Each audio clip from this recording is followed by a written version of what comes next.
আমার চোখে ঘুমিয়ে থাকে তোমার প্রিয় বর্ষাকাল।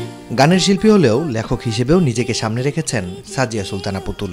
সঙ্গীতের রিয়েলিটি শো ক্লোজ আপ 1 দিয়ে গানের কেরিয়ার শুরু করা এই শিল্পী 2016 সাল থেকে নিয়মিত প্রকাশ করছেন বই। আমার চোখে ঘুমিয়ে থাকে। এবারের বইমেলায় প্রকাশ পেয়েছে পুতুলের 10ম বই, শিল্পী সত্তার ব্যবচ্ছেদ। শিল্পীদের জীবনের বাস্তব ঘটনাগুলোকেই মূলত বইটিতে তুলে ধরেছেন তিনি। একজন শিল্পীর পথ চলার শুরু থেকে তাকে নানান বাঁকে বাঁকে অনেক রকম অভিজ্ঞতার মধ্য দিয়ে যেতে হয়। সেখানে কখনো রক্তক্ষরণ হয়, কখনো ভালোবাসা আপ্লুত হবার ব্যাপার হয়, কখনো মৃত্যুকে খুব কাছ থেকে দেখা হয়, কখনো স্বজন হারানোর বেদনা নিয়েও শিল্পী সত্তাটাকে বহন করে যেতে হয়, ধারণ করে যেতে হয়।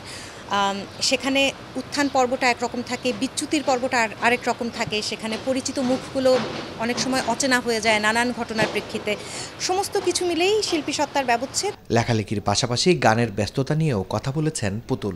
গান অনেকগুলো তৈরি হয়ে আছে। ভালোবাসা দিবসে যে গানটি এলো, সে গানটা 5টা গানের একটা প্রকল্পের প্রথম গান।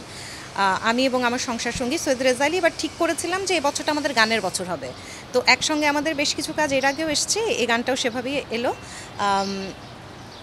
এই প্রকল্পের আরও 4টা গান খুব তাড়াতাড়ি প্রকাশিত হবে, হয়তো ঈদেও একটা হবে।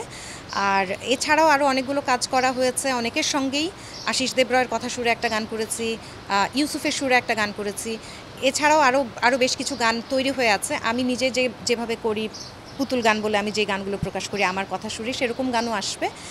আশা করি বছরটা গানের বছরই হবে। আলাপচারিতায় গানের শ্রোতা আর লেখার পাঠকদের ভালোবাসা নিয়েই এগিয়ে যেতে চান বলে জানান পুতুল।